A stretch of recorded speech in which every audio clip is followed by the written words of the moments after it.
Hello दोस्तों, तो स्वागत है एक बार फिर से हमारे चैनल पर। हम लोग आज यहाँ पर पढ़ने वाले हैं क्लास 10 के 160 वीडियो, वो भी साइंस के। तो यहाँ पर हम लोग फर्स्ट चैप्टर से स्टार्ट करने वाले हैं साइंस का, और वहाँ से पूरा एक एक चैप्टर का विद क्वेश्चन, एमसीक्यू क्वेश्चन भी आपको मिलते जाएंगे, क्योंकि इस बार परीक्षा का पैटर्न भी बदला हुआ है। तो उसी अकॉर्डिंग पे हम लोग आसान तरीके से पहले हम सब्जेक्टिव क्लियर करेंगे, फिर उसके बाद एमसीक्यू को क्या करते जाएंगे, क्लियर करते जाएंगे। तो यहाँ पर जल्दी से सभी लोग जुड़ जाइए, और जिन लोगों ने चैनल नहीं सब्सक्राइब किया है पहले चैनल को सब्सक्राइब करें और अपने दोस्तों को शेयर करें। तो हाँ, चैप्टर फर्स्ट हमारा है रासायनिक अभिक्रियाएं एवं समीकरण, जिसमें सबसे पहला हमारा टॉपिक होने वाला है physical changes and chemical changes. यानी हम सिंपल सी लैंग्वेज में कह सकते हैं कि हम इन्हें फिजिकल चेंजेस को कहते हैं भौतिक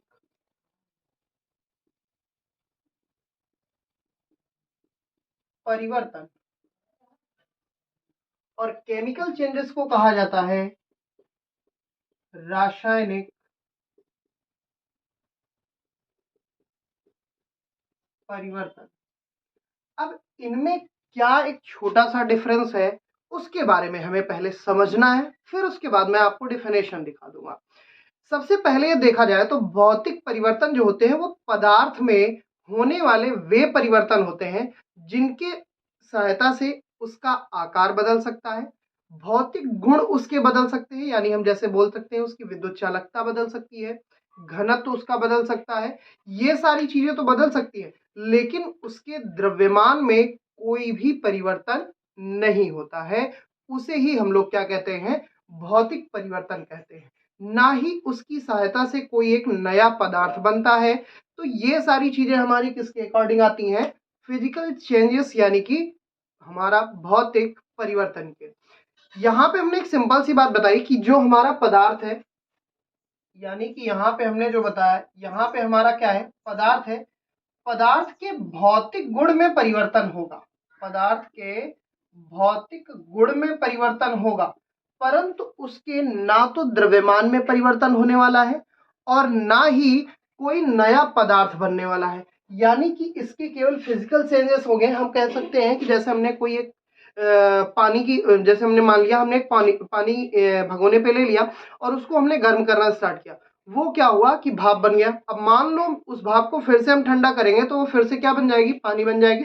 तो यानी कि हम उसकी आकृति या आकार या उसके भौतिक गुणों पे परिवर्तन कर सकते हैं, लेकिन उसका द्रव्यमान कभी नहीं बदलेगा, ना ही कोई एक नया पदार्थ बन के तैयार होगा। इसके अकॉर्डिंग हमारी जैसे बहुत सारी चीजें आ सकती हैं, गलन आ सकता है, वाष्पन आ सकते हैं, क्वथन आ सकता है, ऊर्ध्वपातन आ सकते हैं, संघनन आ सकते हैं। ये सारी के सारे हमारे क्या है, भौतिक परिवर्तन है। तो यहाँ पे हमने सिंपल सा बात बताया कि पदार्थ के भौतिक गुण में तो परिवर्तन होता है, परंतु उनके रासायनिक गुण में परिवर्तन नहीं होता। ना तो उसका द्रव्यमान बदलता है, द्रव्यमान नहीं बदलता है,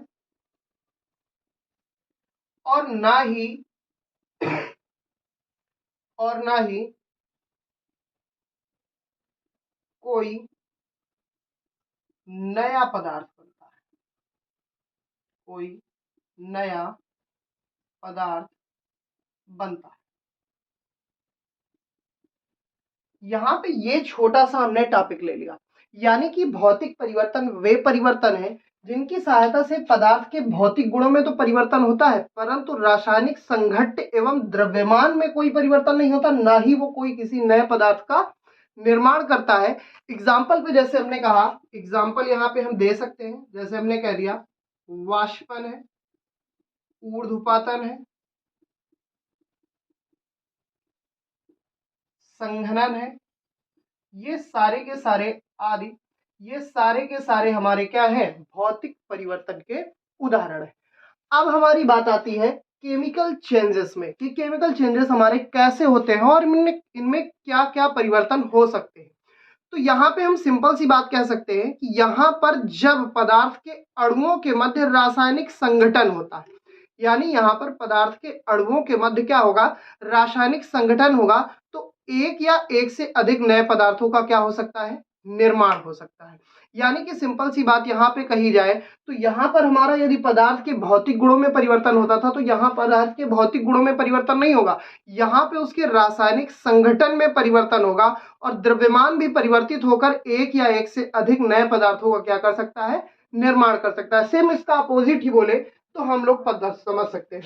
तो यहाँ पे हमने अपना डिफिनेशन लिखा, जैसे हमने कह दिया पदार्थ है, पदार्थ के यहाँ पर भौतिक गुणों में परिवर्तन नहीं होगा, भौतिक गुणों में परिवर्तन नहीं होगा, उसका द्रव्यमान बदल सकता है, उसका द्रव्यमान बदल सकता है और नए पदार्थ का निर्माण हो सकता है, नए पदार्थ का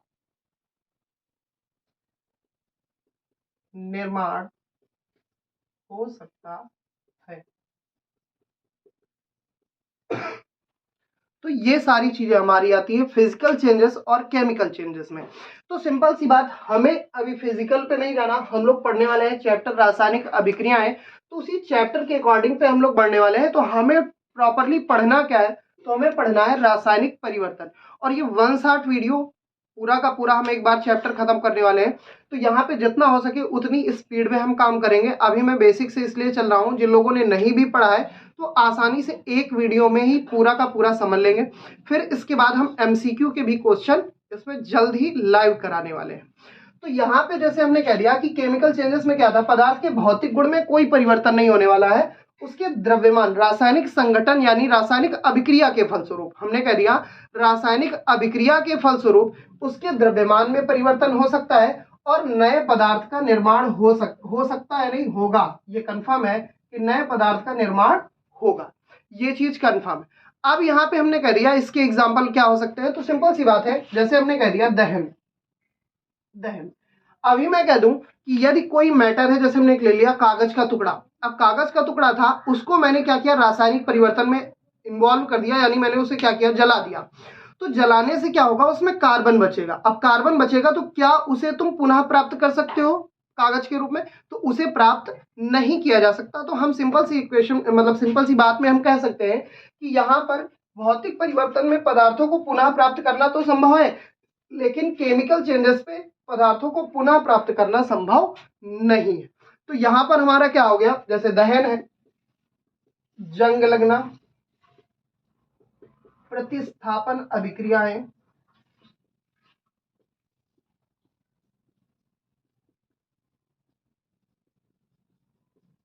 आदि, ये सारी की सारी चीजें हमारी इसमें इन्वॉल्व हो सकती है। तो अब हम लोग इसके सेकंड टॉपिक में बढ़ने वाले हैं। अब हम लोग पढ़ेंगे रासायनिक अभिक्रियाएं, फिर हमारा आएगा रासायनिक समीकरण। तो अब हम लोग करने वाले हैं रासायनिक अभिक्रियाएं। यहां पे हमें समझना है भाई, हम लोगों ने पहले पढ़ा रासायनिक परिवर्तन, और रासायनिक परिवर्तन के बाद अब हम लोग स्टार्ट करने वाले हैं रासायनिक अभिक्रियाएं, जिसमें हम शॉर्टली जानेंगे कि कैसे अभिक्रियाएं होती हैं और कैसे नए पदार्थ का निर्माण होता है। यानी यहाँ पे यदि मैं डिफिनेशन की बात करूं तो जब एक या एक से अधिक अभिकारक मिल करके एक या एक से अधिक उत्पाद का निर्माण करते हैं, तो वह अभिक्रिया हमारी या वह परिघटना हमारी क्या कहलाती है, रासायनिक अभिक्रिया। यानी हम कह सकते हैं जब दो या दो से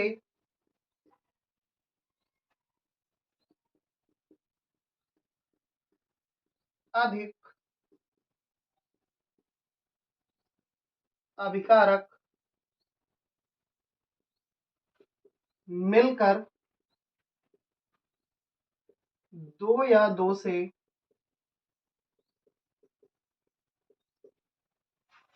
अधिक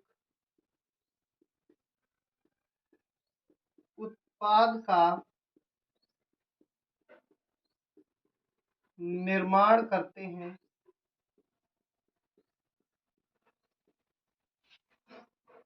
यह परिघटना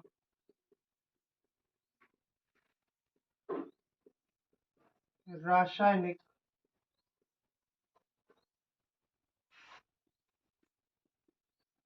अभिक्रिया कहलाती है। यानी कि हमने एक सिंपल सी लाइन में एक डेफिनेशन को हमने डिस्क्राइब कर दिया। जब एक या एक से अधिक अभिकारक, पुनर्निर्मित भी बोल सकते हो या मिलकर भी बोल सकते हो, देखो यहाँ पे वर्ड का है, पुनर्निर्मित बोल सकते हो, पुनर्व्यवस्थित बोल सकते हो, तो ये आपस में मिलेंगे तभी एक नया व्यवस्था बनेगी। तो यहाँ पे हम बोल सकते हैं कि जब दो या दो से अधिक अभिकारक मिलकर, आपस में ही मिलेंगे, मिलकर दो या दो से अधिक उत्पाद का निर्माण करते हैं तो यह परिघटना क्या कहलाती है? रासायनिक अभिक्रिया कहलाती है। अब यदि हम इसका एग्जाम्पल लें, तो जैसे हमने कह दिया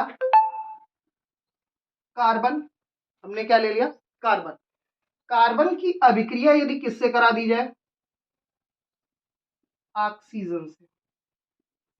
ऑक्सीजन से कराई जाएगी। तो जब कार्बन और ऑक्सीजन आपस में मिलेंगे तो किसका निर्माण करेंगे? कार्बन डाइऑक्साइड का। तो यहां पे हमने कह दिया निर्माण किसका होने वाला है? Carbon dioxide.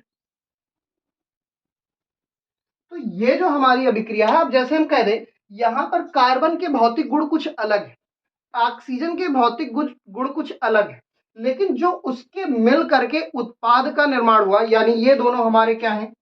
ये हमारे हैं अभिकारक, और ये हमारा क्या है? उत्पाद। ये हमारा क्या है? उत्पाद। तो यहाँ पे हमने अपना सिंपल सा फंडा ये रखा कि यहाँ पर हमने कह दिया कार्बन और ऑक्सीजन के तो भौतिक गुण अलग थे, लेकिन जब ये आपस में मिश्रित हुए तो यहाँ पर किसका निर्माण हो गया? कार्बन डाइऑक्साइड का। अब ये कार्बन डाइऑक्साइड का भौतिक गुण जो होगा वो इनके भौतिक गुणों से क्या होगा? भिन्न होगा।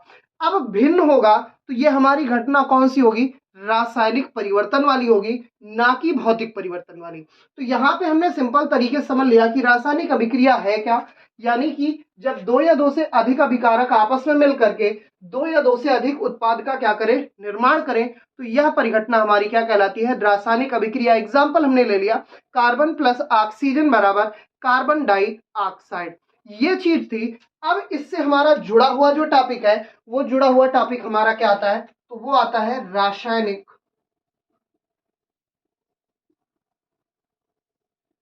समीकरण।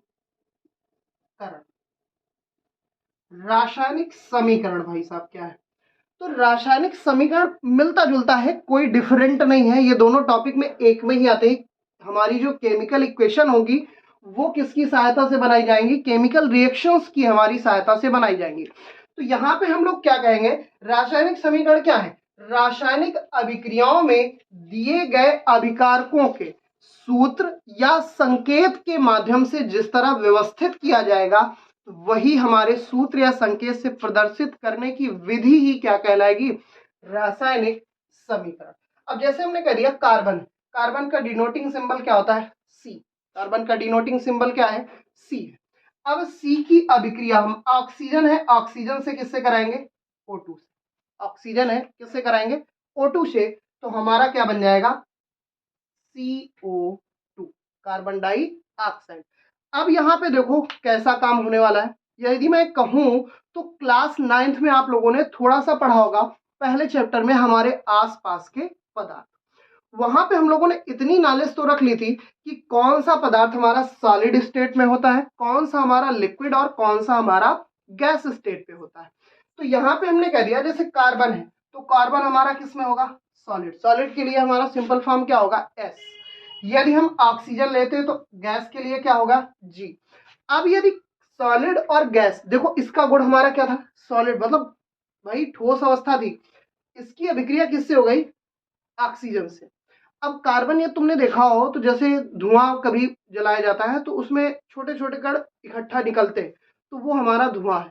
अब वो हमारा कार्बन है, जब वो ऑक्सीजन के आधिक्य में पहुंचता है तो वो हमारा किसका निर्माण कर लेता है? कार्बन डाइऑक्साइड का। तो ये भी एक प्रकार की हमारी क्या है? गैस है। तो यही हमारी क्या कहलाती है? रासायनिक समीकरण। यानी हमने कह दिया कि रासायनिक अभिक्रियाओं में जो उत्पाद बन रहे हैं या जो भी अभिकारक हैं, उनकी अवस्थाओं के आधार पर यौगिकों के सूत्र या संकेतों द्वारा प्रदर्शित करने की विधि हमारी क्या कहलाती है? रासायनिक समीकरण। फिर से एक बार देख लीजिए, हमने कहा किसी रासायनिक अभिक्रिया को या उसमें भाग लेने वाले अभिकारक हो या फिर हमारे क्या हो, उत्पाद हो, उनमें से उनको संकेतों या उनके प्रतीकों के माध्यम से लिखने की जो विधि है वही हमारी क्या कहलाती है, रासायनिक समीकरण। तो ये आज हम इतना देख लिया कि हम लोगों ने अभी समझा कि फिजिकल चेंजेस और केमिकल चेंजेस हमारे क्या थे, हमने और समझ लिया कि हमारी जो रासायनिक अभिक्रियाएं हैं और रासायनिक समीकरण ये हमारे क्लियर हो गए। अब हम इसके आगे देखते हैं हमारा चैप्टर आगे क्या बोलता है। तो अब हम लोग पढ़ेंगे संतुलित रासायनिक समीकरण यानी बैलेंस केमिकल इक्वेशन। यहां पे क्या होगा, जैसे अभी हम लोगों ने पढ़ा रासायनिक समीकरण क्या है, वहां पे दो या दो से अधिक अभिकारक मिलते थे और नए उत्पाद का दो या दो से अधिक नए उत्पादों का क्या करते थे, निर्माण करते थे। अब यहाँ पे हमारा काम क्या होने वाला है, थोड़ा सा हट के अब हमें क्या करना है, दोनों के पक्षों को बैलेंस करना। यानी हम क्या करेंगे, इसका LHS पार्ट और इसका RHS पार्ट दोनों को ही हमें क्या करना है, बैलेंस करना है। यानी हम कह सकते हैं कि वह रासायनिक समीकरण जिसके अभिकारक तथा उत्पाद में प्रत्येक तत्व के ये बात ध्यान रखना, अलग अलग एक का लेके ना चलना केवल। तो यहां पे हमने कह दिया चाहे वो अभिकारक हो चाहे वो उत्पाद हो, में से प्रत्येक तत्व के परमाणुओं की संख्या क्या होती है, बराबर होती है, वही हमारा क्या कहलाता है, संतुलित रासायनिक समीकरण। यानी कि हम कह सकते हैं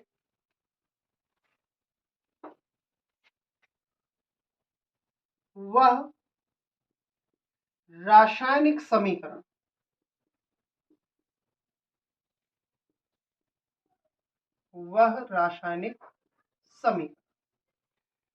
यहां पे हमने क्या कहा, अभी हमने यहां पे क्या लिया है, वह रासायनिक समीकरण जिसके दोनों पक्ष चाहे अभिकारक हो चाहे उत्पाद।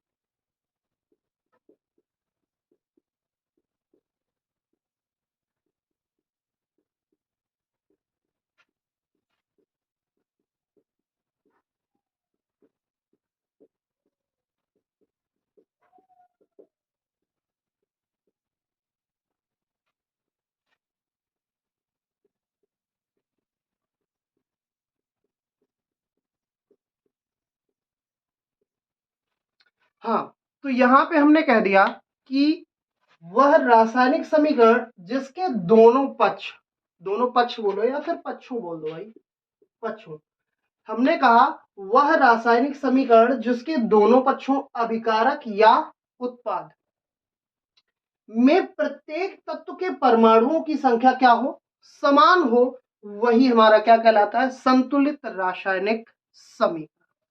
एग्जाम्पल देना चाहूंगा, Zn प्लस H2SO4, ये हमारा क्या है, ये हमारी एक मेटल है जिंक, और ये हमारा क्या है, सल्फ्यूरिक अम्ल।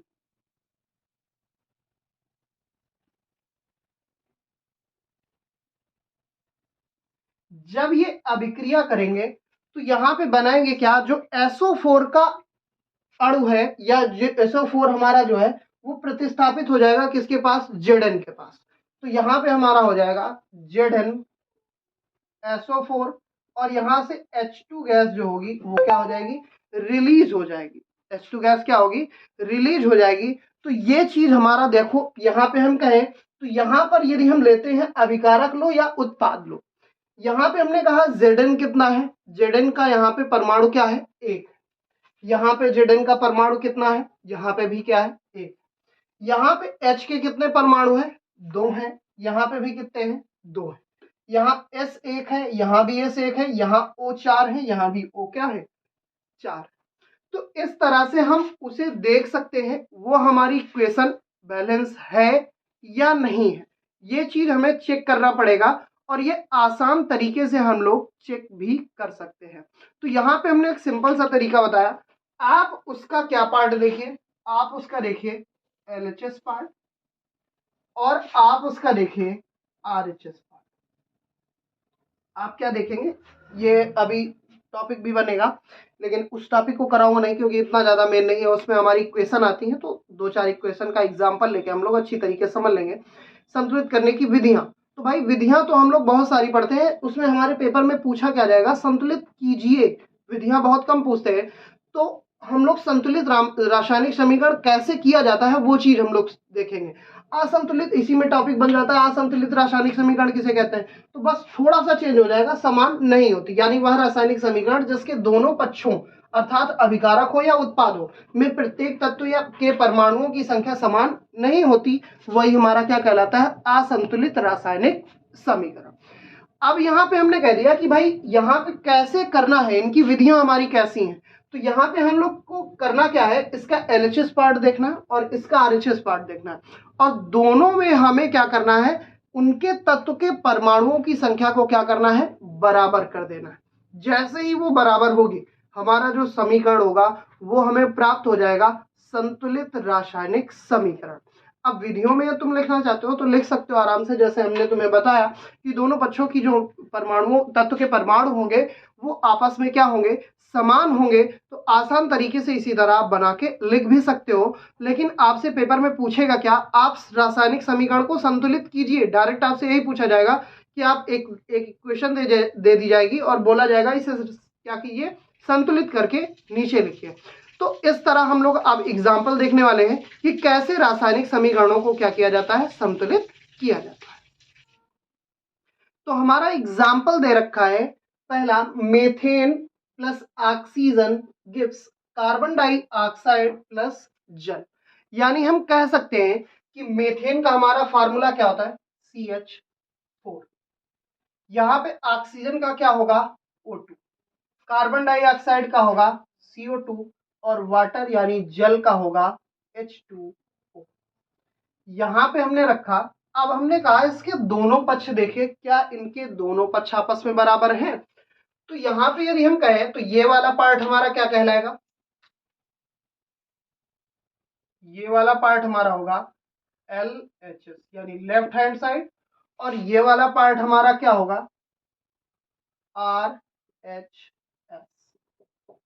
अब यहाँ पे दो विधियां भी हमारी आती हैं, लेकिन उन विधियों पे हिल और ट्रायल विधि भी हमारी आती है, उस पे हम नहीं देखेंगे, वो इतना ज्यादा पूछी भी नहीं जाती। हमें रासायनिक संतुलित समीकरण पढ़ना है, भाई 160 है तो 160 के हिसाब से हम स्पीड में काम करने वाले हैं, क्योंकि इतना अब हमारे पास समय नहीं बचा है कि हम पूरा का पूरा एक एक पॉइंट डिस्क्राइब करें। तो यहाँ पे हमने क्या कह दिया कि जैसे हमने देखा कि ये वाला पार्ट हमारा क्या है, LHS है, और ये वाला पार्ट हमारा क्या मिलता है, RHS। इसमें सबसे पहले करना क्या है कि इनके तत्वों के परमाणुओं की संख्या देखनी है। तो यहाँ पे देखा जाए तो कार्बन हमारा कितना है, 1। यहाँ भी हमारा कार्बन क्या है, 1। मतलब दोनों के पक्ष कार्बन के आपस में क्या है, बराबर है। मतलब कार्बन की टेंशन हमारे लिए क्या हो गई, खत्म। इसके बाद यहाँ पर हाइड्रोजन कितने देखते हैं, 4। और यहाँ पर यदि हाइड्रोजन देखते हैं तो हाइड्रोजन हमें कितने मिलते हैं, 2। अब यदि हमें यहाँ पे 4 मिल रहे हैं और वहां क्या है, 2, तो एक ऐसी उचित संख्या लेनी है जिससे गुणा करा दिया जाए तो ये हमारा क्या हो जाए, बराबर हो जाए। तो यहाँ पे हमने कह दिया भाई ये हमारा 4 है, यहाँ पे क्या लिखा हुआ है, 4, और यहाँ पे हमारा क्या दे रखा है, 2। अब यहाँ पे हम लोग करेंगे क्या, सिंपल सा हमने फंडा निकाला और कह दिया यदि मैं इसमें 2 का गुणा करा दूं, हमने किसका क्या गुणा करा दिया, 2 का।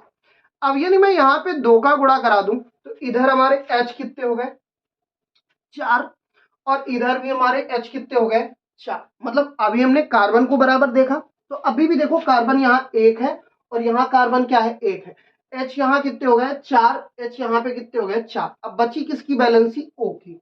O यहाँ पे कितना है, 2 है, और यहाँ पे कितना हो गया, यहाँ पे हमारा हो गया 2 और यहाँ पे हो गया 2, तो टोटल 2 2 कितने हो गए, 4। अब हमने कहा इधर हो गए 4 और इधर हो गए 2, तो फिर एक उचित संख्या लो और जिस तरफ का पार्ट छोटा है उस तरफ वाले पार्ट से क्या कर दो, गुणा कर दो, और आसान तरीके से हमारा संतुलित रासायनिक समीकरण हमें क्या हो जाएगा, प्राप्त हो जाएगा। तो भाई वहां यदि 4 है और यहां हमारा 2 है तो यहां भी मैं कितने गुणा करा दूंगा, 2 का। तो इस तरह हमें संतुलित रासायनिक समीकरण प्राप्त हो जाएगा। एक एग्जांपल और देखते हैं। जैसे हमारा दे रखा है CaSO4, ये हमारा किसका फार्मूला है भाई? सबसे पहले देखो फार्मूले आने चाहिए, फार्मूले नहीं आ रहे हैं तो आप लोगों की बेसिक कमजोर है। नाइन्थ आप लोगों ने अच्छे से नहीं पढ़ी, नाइन्थ में ये सारी चीजें बताई गई थी। सी हमारा होगा कैल्शियम और SO4 हमारा होगा सल्फेट। तो ये हमारा किस अच्छा Cu है, सॉरी Cu है। तो यहाँ हमारा हो जाएगा Cu हो जाएगा कापर और SO4 हो जाएगा सल्फेट, तो हमारा हो जाएगा कापर सल्फेट।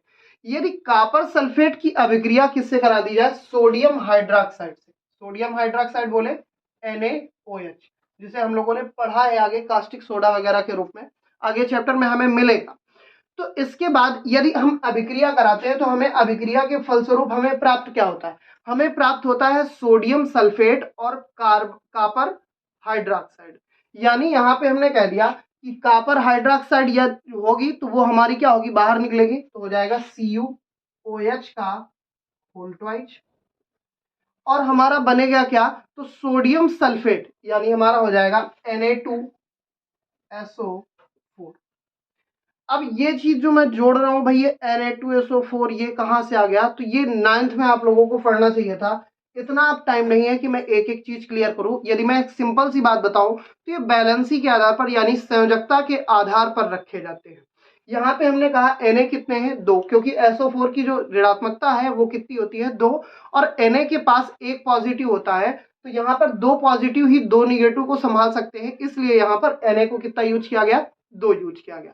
तो चलिए देखते हैं कैसे इसे संतुलित किया जाएगा। यदि मैं देखता हूं कापर सल्फेट का Cu पॉइंट, तो Cu हमारा कितना है? 1 है। और यहां मैं देखता हूं कि CuOH का होल ट्वाइस यानी कापर हाइड्रोक्साइड में, तो Cu का मान यहां भी क्या है? 1 है। यानी Cu की हमारी हेडक क्या हो गई? खत्म। अब हम लोग Cu के बारे में टेंशन लेने वाले नहीं है। अब हमने कहा यदि SO4 देखा जाए तो SO4 भी 1 था और SO4 यहां भी क्या था? 1 था। मतलब इसकी भी हमारी चिंता क्या है? अच्छी है। यहां पे देखा जाए तो हमारा क्या है? Na यहाँ पे कितना था? 1, और Na यहाँ पे कितना हो गया? 2। भाई साहब यहां से शुरू हो गई गड़बड़ी। तो हमने कहा एक छोटा सा फंडा करो और इस NaOH की जगह जहां पे 1 मोल लिया गया, इसकी जगह यदि हम कितना यूज कर लें? 2NaOH, तो यहाँ पे Na के कितने मोल बन जाएंगे? 2। Na के कितने मोल बन जाएंगे? 2। अब यदि इधर का पार्ट हमारा 2 हो गया तो इधर भी हमारे कितने हो जाएंगे? 2 दिया भी है। तो Na की बैलेंसी हो गई, Cu की हो गई, SO4 की हो गई। अब हमारा बचता है OH यहाँ पे कितना था? अकेला था पहले। अब जैसे ही हमने 2 रखा तो ये वाला पार्ट हमारा कितना हो गया? 2 हो गया। अब जैसे ही 2 हुआ तो यहाँ OH का होल ट्वाइस हमारा क्या हो रहा है? निकल रहा है।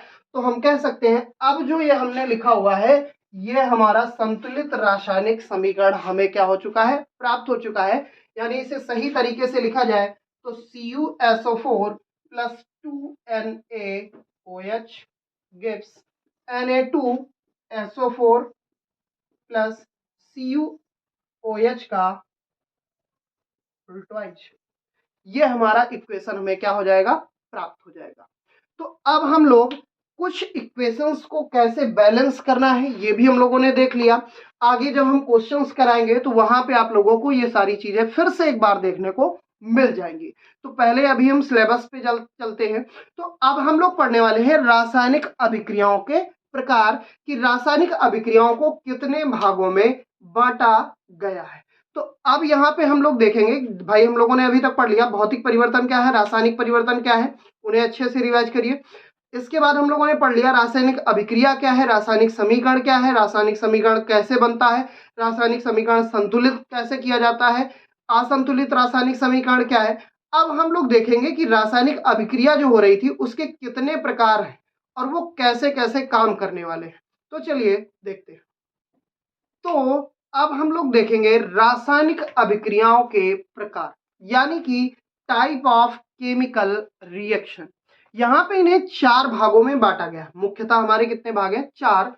उसके अकॉर्डिंग यदि देखा जाए तो हमारा अलग अलग उनके पार्ट के अंदर पार्ट हमारे बनते चले जाएंगे और फिर वहां पे हम लोग देखेंगे कि काम कैसे हमारा होने वाला है। यहाँ पे सबसे पहला हमारा नंबर दिया गया कि पहली हमारी कौन सी है, योगात्मक अभिक्रिया। याद रखना, इसे दो नाम और हैं इस अभिक्रिया के जिससे पेपर में पूछा जा सकता है, आप लोगों को डाउट भी हो जाएगा। तो यहाँ पे यदि देखा जाए तो एक तो इसका योगात्मक अभिक्रिया नाम है, दूसरा इसका नाम है संयोजन अभिक्रिया और तीसरा नाम है संकलन अभिक्रिया। तो या फिर इसे आपको मिल जाए संयोजन तो भी यही है, या फिर आपको मिल जाए संकलन तो भी आपकी यही अभिक्रिया होने वाली है।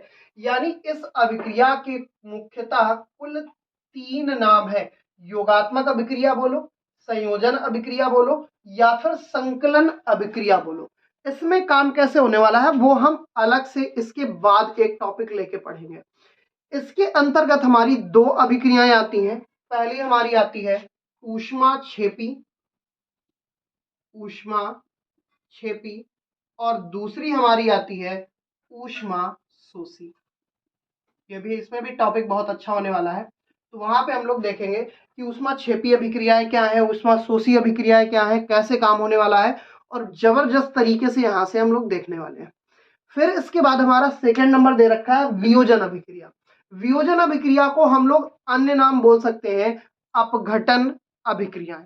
इन्हें क्या बोला जा सकता है, इन्हें बोला जा सकता है अपघटन अभिक्रिया। यानी अदर नाम में देखा जाए तो आप इन्हें वियोजन अभिक्रिया कहो या फिर अपघटन अभिक्रिया कहो, दोनों का मीन्स यही होगा। तो पेपर में कभी कभी ऐसा दे देता है कि आप लोगों को, आपने पढ़ लिया भाई वियोजन अभिक्रिया ये है, और आप में पेपर से पूछ लेगा भाई अपघटन अभिक्रिया किसे कहते हैं, उदाहरण से ही समझाइए। तो आधे बच्चे क्या होते हैं, कंफ्यूज हो जाते हैं कि भाई ये हम लोग पढ़ के आए थे वियोजन अभिक्रिया, इसमें अपघटन हमने पढ़ा ही नहीं है, ये कहाँ से आ गई, बोलते हैं आउट ऑफ सिलेबस आ गई। तो ये आउट ऑफ सिलेबस में नहीं आएगा, ये हमारा उसी से जुड़ा हुआ है। मेन इनके नाम क्या किए गए हैं, अलग अलग किए गए हैं और इसमें कोई भी अंतर नहीं है। तो अब यहाँ पर तीसरा हमारा आता है प्रतिस्थापन अभिक्रिया। प्रतिस्थापन अभिक्रिया का भी हमारा अगला एक नाम है और वहां पे हम लोग इसे कहते हैं विस्थापन अभिक्रिया। इसे किस नाम से जाना जाएगा, तो इसे जाना जाएगा विस्थापन। भाई अंतर, काम तो एक ही होने वाला है, चाहे प्रतिस्थापित करिए चाहे आप विस्थापित करिए।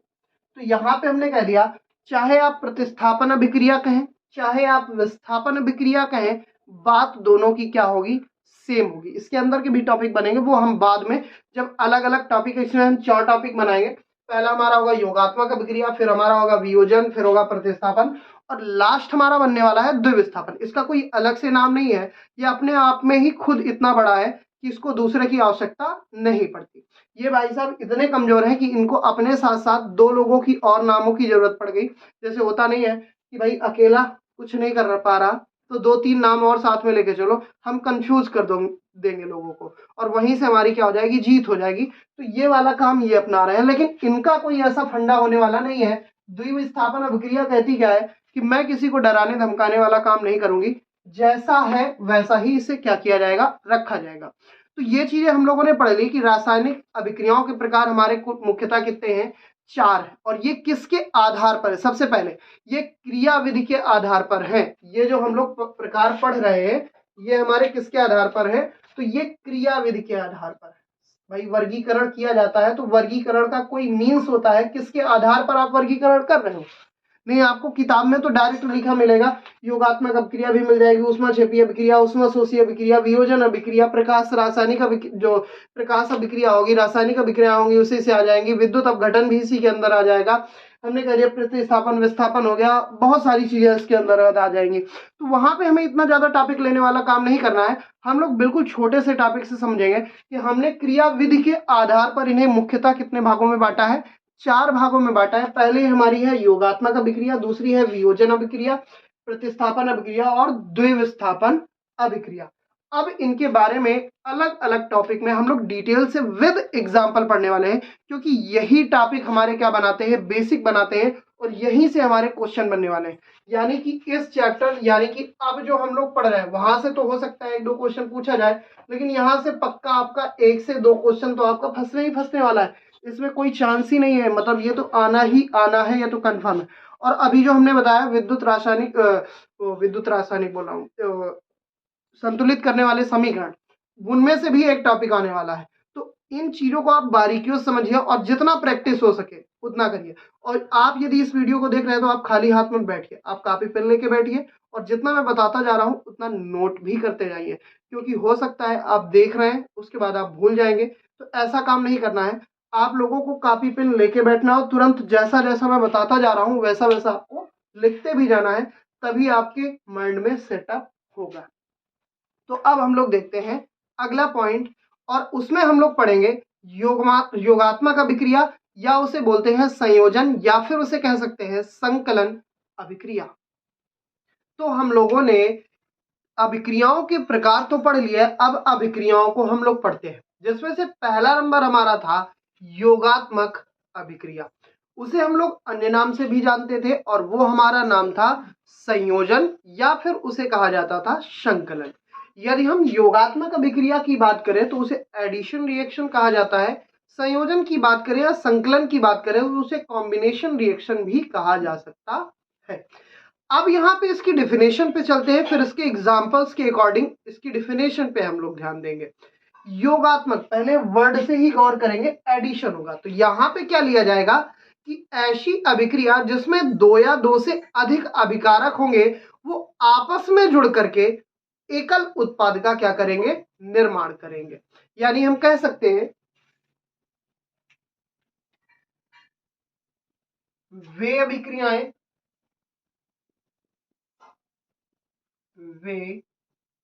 अभिक्रियाएं जिनमें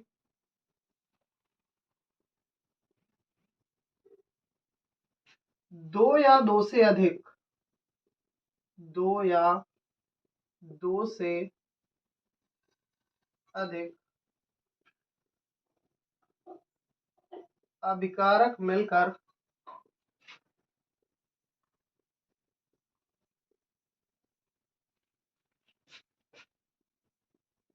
एकल उत्पाद का निर्माण करते हैं।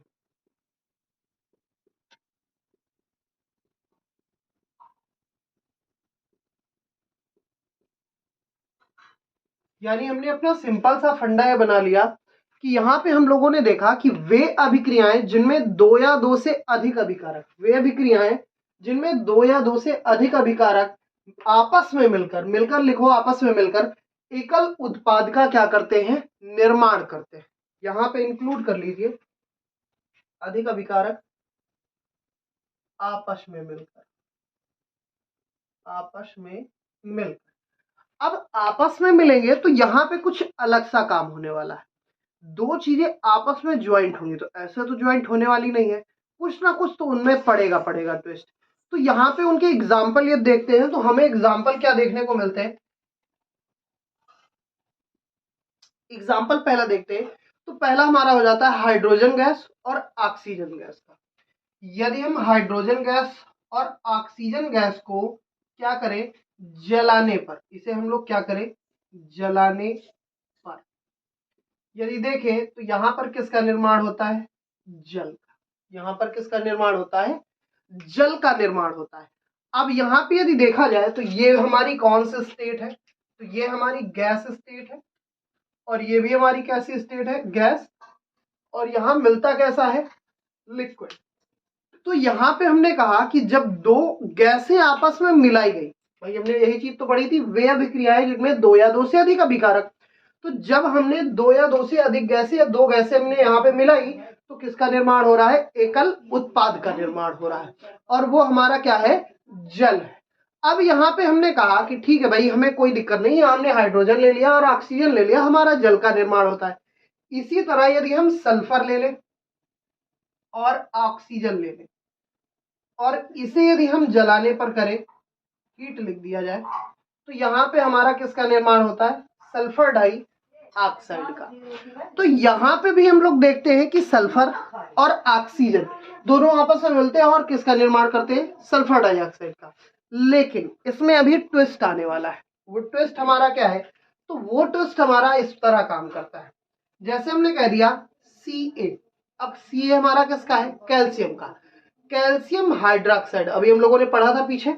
तो वहां हो जाएगा CaOH का होल ट्वाइस। कैल्शियम हाइड्रोक्साइड को यदि कार्बन डाइऑक्साइड की उपस्थिति में रखा जाए, कार्बन डाइऑक्साइड की उपस्थिति में रखा जाए तो किसका निर्माण करता है? वो निर्माण करता है CaCO3।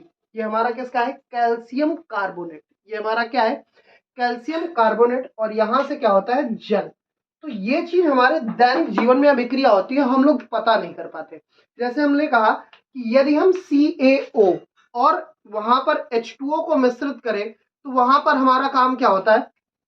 यदि इससे एक स्टेप ऊपर की बात करें तो यहां हमने कहा CaO प्लस H2O यदि हम मिश्रित करेंगे तो हमारा बनके तैयार होता है CaOH का होल ट्वाइस प्लस यहां से हमें क्या मिल जाती है? ऊष्मा। यहां से हमें क्या मिल जाती है? ऊष्मा हमें मिल जाती है।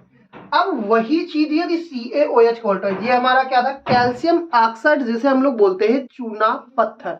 ये CaO हमारा कैल्शियम ऑक्साइड है जिसे हम लोग क्या बोलते हैं? चूना पत्थर। मैं लिखे दे रहा हूं, चूना पत्थर। यदि चूना पत्थर को हम लोग जल में डालते हैं तो किसका निर्माण करता है? बुझे हुए चूने का। वो किसका निर्माण करता है? बुझे हुए चूने का। और ये चीज हम लोग अपने देखते हैं दैनिक जीवन में कि जब हम चूना पत्थर को पानी में डालते हैं तो वो क्या होता है? उससे ऊष्मा हमारी क्या होती है? बाहर निकलती है। अब यदि ऊष्मा बाहर निकलती है और यहाँ पे हम लोग गौर करें तो यहाँ हम लोग अभी उत्पाद बनाने के लिए ऊष्मा को दे रहे थे। अब यहाँ पे हम क्या कर रहे हैं? यदि हम अभिकारक बना रहे हैं तो ऊष्मा हमें क्या हो रही है? मिल रही है। यानी इसमें कितने टाइप बन गए? दो टाइप। पहला हमारा बनेगा ऊष्मा क्षेपी और दूसरा हमारा बनेगा ऊष्मा शोषी। तो यहाँ पे पहले इसको समझ लिया जाए। ये चीज तो हमने समझ लिया कि चूना पत्थर और जल को यदि हम आपस में मिश्रित करते हैं तो कैल्शियम हाइड्रोक्साइड यानी बुझा हुआ चूना हमें क्या होता है? प्राप्त होता है। लेकिन यदि हम यहाँ पे बात करें कि जो घर में यदि चूना की पुताई की जाती है वो हमारा होता है CaOH का होल ट्वाइस। अब वो प्रकृति में कार्बन डाइऑक्साइड गैस होती है और उसकी उपस्थिति में आता है तो ये किसका निर्माण कर लेता है? CaCO3। ये हमारा क्या है? Calcium carbonate. ये हमारा क्या है? Calcium carbonate. अब कैल्शियम कार्बोनेट का निर्माण करेगा तो ये हमारा चूना पत्थर या इसे संगमरमर कहा जाता है। ये हमारा, यहाँ पे देखो गड़बड़ हो गया, बिना बुझा चूना लिखना, बिना बुझा चूना। और यहाँ पे हमारा कैल्शियम कार्बोनेट जिसे चूना पत्थर या संगमरमर भी कहा जाता है। तो यहाँ पे ये चीज हमने समझ ली। अब यदि हम इसके आगे बात करें तो इसमें अभी हमने दो चीजें निकाली। एक तो हमारा यहाँ पे काम बन रहा है कि यहाँ पे ऊष्मा हमें क्या करनी पड़ रही है? देनी पड़ रही है। और यहाँ पे ऊष्मा हमारी क्या हो रही है? मुक्त हो रही है। तो यानी कि वे अभिक्रियाएं जिनमें ऊष्मा उत्सर्जित हो, ऊष्मा क्या होती है? बाहर निकलती है। यहाँ पे हमारी ऊष्मा क्या हो रही है? बाहर निकल रही है। तो ये वाली अभिक्रिया हमारी कौन सी होगी? ऊष्मा क्षेपी अभिक्रिया। और यदि हम कहें कि उत्पाद बनाने के लिए हम बाहर से ऊष्मा को दें, अर्थात वो अभिक्रिया ऊष्मा को क्या करे? अवशोषित करे, तो वो हमारी कौन सी कहलाती है? ऊष्मा शोषी अभिक्रिया। तो इनके बारे में अब हम लोग देखते हैं। हमने योगात्मक अभिक्रियाओं के आधार पर दो प्रकार की और अभिक्रियाएं पढ़ी। पहली हमारी है ऊष्मा क्षेपी और दूसरी हमारी है ऊष्मा शोषी। ऊष्मा क्षेपी अभिक्रियाएं क्या है? हमने यहाँ पे बताया कि ऐसी अभिक्रियाएं जिनमें ऊर्जा या ऊष्मा, यहाँ ऊष्मा लिख लो, ऊष्मा क्या होती है? उत्सर्जित हो। ऊष्मा क्या हो? उत्सर्जित हो। वो अभिक्रियाएं हमारी कौन सी होती हैं?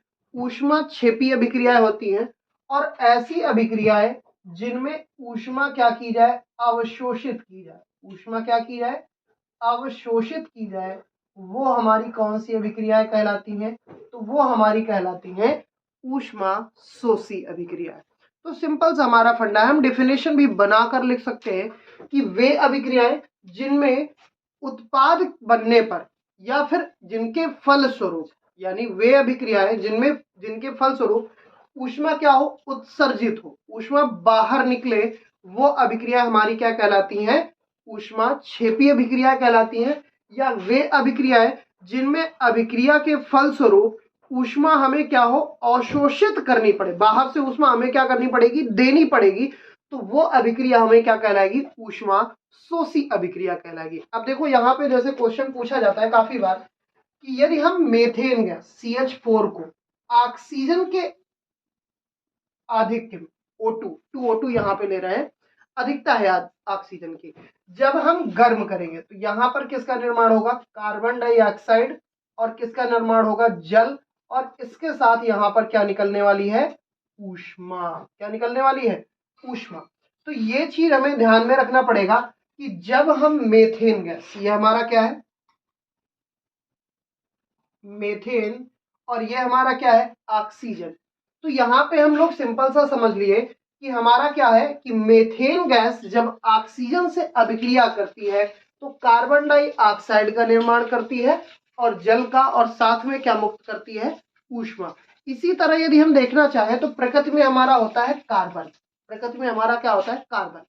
अब कार्बन ऑक्सीजन से अभिक्रिया करेगा तो क्या बनाएगा भाई, सिंपल सी बात, अभी पीछे पड़ के आए हुए हैं, क्या बनाएगा, कार्बन डाइऑक्साइड। अब यदि हम कह रहे हैं कि गर्मी के मौसम में अधिकतर गर्मी पड़ जाती है तो वहां पे होता क्या है, रियल वाला काम।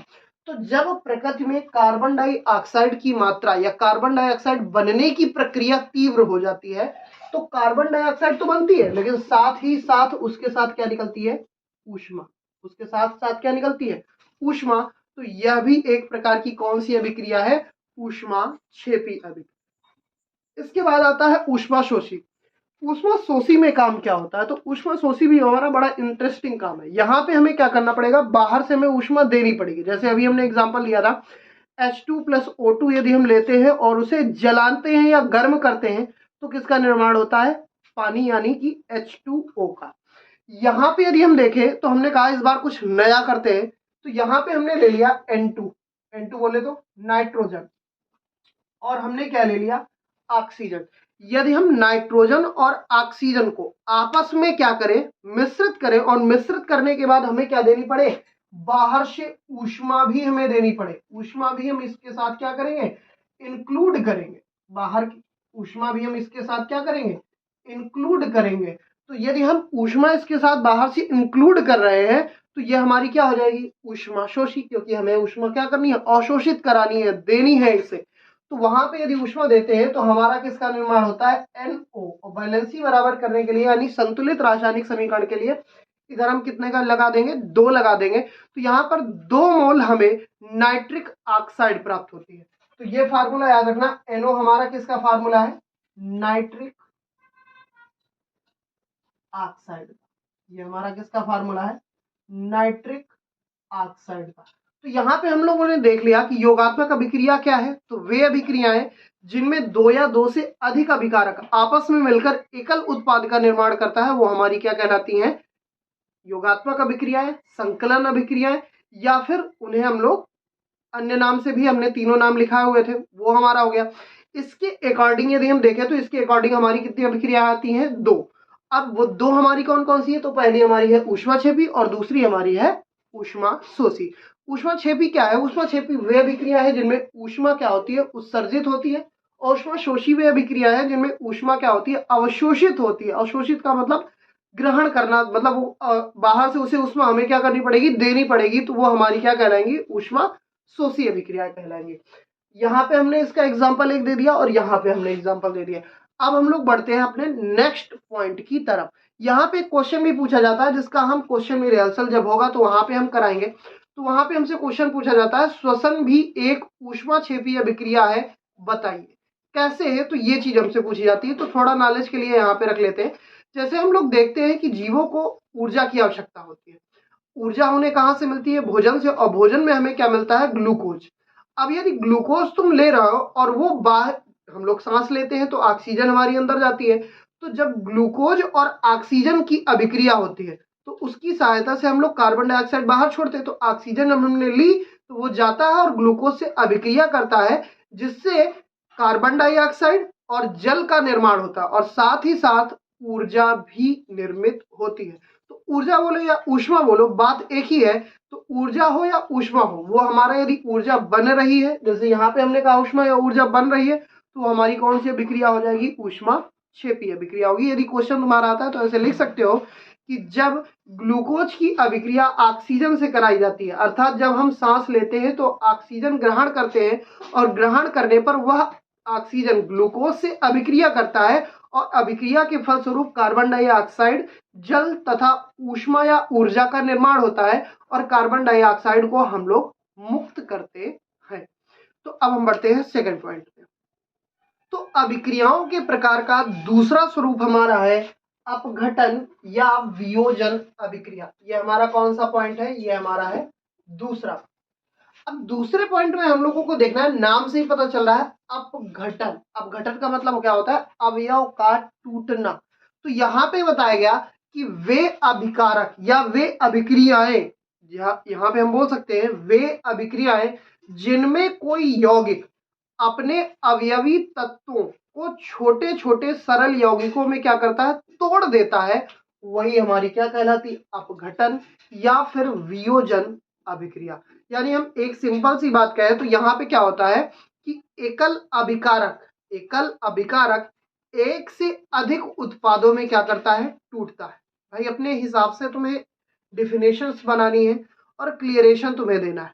तो यहाँ पे हमने अपना फंडा बना लिया, या तो आप डिफिनेशन लिखिए कि वे अभिक्रियाएं जिनमें कोई यौगिक अपने अवयवी कणों या अवयवी तत्वों को छोटे छोटे सरल यौगिकों में क्या करता है? तोड़ देता है। या फिर आप कह सकते हो ऐसी अभिक्रिया जिसमें एकल अभिकारक एक से अधिक उत्पाद का क्या करे? निर्माण करे, वो हमारी क्या कहलाती है? अपघटन या वियोजन अभिक्रिया। अब ये चीज तो हम लोगों ने समझ ली, यहाँ पे होना क्या है, काम हमारा मेन मकसद यहाँ पे निकलता है। तो यहाँ पे होगा क्या? एकल अभिकारक। यहाँ पे हमारा होगा क्या? एकल अभिकारक। अब एकल अभिकारक होगा और एकल अभिकारक अभिक्रिया के फलस्वरूप दो, कम से कम दो उत्पादों में तो टूटेगा ही टूटेगा। मतलब यहाँ पे एकल अभिकारक दो या दो से अधिक, दो या दो से अधिक उत्पाद में क्या करेगा? टूटेगा। अधिक उत्पाद में क्या करेगा? टूटेगा। तो वो अभिक्रिया हमारी कौन सी अभिक्रिया कहलाएगी? अपघटन या वियोजन अभिक्रिया। अब हम डिफिनेशन या आपको क्लियरेशन देंगे, आप अपनी लैंग्वेज में डिफिनेशन को लिखे। हम आपसे बोल रहे हैं, इसकी दो डिफिनेशन हमने आपको बताई। पहली डिफिनेशन बताई, वे अभिक्रियाएं जिनमें कोई यौगिक अपने अवयवी तत्वों या छोटे छोटे सरल यौगिकों में क्या होता है? टूट जाता है, वो अभिक्रिया हमारी क्या है? अपघटन या वियोजन अभिक्रिया। या दूसरी हमने बता दी कि जब किसी अभिक्रिया में एकल अभिकारक अभिक्रिया के फलस्वरूप दो या दो से अधिक उत्पाद में टूटता है, वो हमारी कौन सी कहलाती है? अपघटन या वियोजन अभिक्रिया। अब एग्जांपल इसका देखो, हमने कहा CaCO3, ये अभी हम लोगों ने पढ़ा था, कैल्शियम कार्बोनेट। यदि इसे हम लोग क्या करें? गर्म करें। इसे हमें क्या करना है? गर्म करना। यानी हम इसे क्या देना स्टार्ट कर दे? ऊष्मा। हम इसे क्या देना स्टार्ट कर दे? ऊष्मा। यदि हम इसे ऊष्मा देना स्टार्ट करेंगे तो बनेगा क्या? तो ये इससे जो हमारी कार्बन डाइऑक्साइड गैस होगी वो क्या हो जाएगी? रिलीज। भाई गर्म करेंगे तो कार्बन डाइऑक्साइड गैस क्या हो जाएगी? रिलीज। अब यदि कार्बन डाइऑक्साइड गैस आप इससे रिलीज कर रहे हो तो बचता हमारा क्या है? CaO। और याद रखो यहीं से हमने बनाना स्टार्ट किया था चूना, बिना बुझा चूने से हम लोगों ने बनाना किया था CaCO3। तो वही चीज हमें फिर से मिल रही है, यानी ये रिसाइकलिंग हो रहा है। तो यहाँ पे हमने कहा क्या? अभी यहाँ पे आपको इतना बस समझना है, यहाँ पे काम क्या हो रहा है? तो यहाँ पे अपघटन का काम हो रहा है। यहाँ पे हमारा काम क्या हो रहा है? अपघटन। हमने कहा कैल्शियम कार्बोनेट CaCO3, बार बार बोल रहा हूं, कंफ्यूजन ना लेना। CaCO3 जब ऊष्मा अर्थात इसे हम गर्म करते हैं तो ये हमारा कैल्शियम ऑक्साइड जिसे बोलते हैं बिना बुझा चूना, और कार्बन डाइऑक्साइड में क्या होता है? टूट जाता है। तो हमारा वही बना, एकल अभिकारक था जिसमें दो या दो से अधिक हमें क्या मिल रहे हैं? उत्पाद मिल रहे हैं। अर्थात ये हमारी कौन सी अभिक्रिया है? अपघटन या वियोजन अभिक्रिया। अच्छे से आप एग्जाम्पल भी कर सकते हो, इनके नाम में लिखना चाहो तो आप नाम में लिख सकते हो, कैल्शियम कार्बोनेट। ये हमारा क्या है? कैल्शियम ऑक्साइड, और ये हमारा क्या है, कार्बन डाई ऑक्साइड। ये चीज हमारी इतनी बनके तैयार होती है।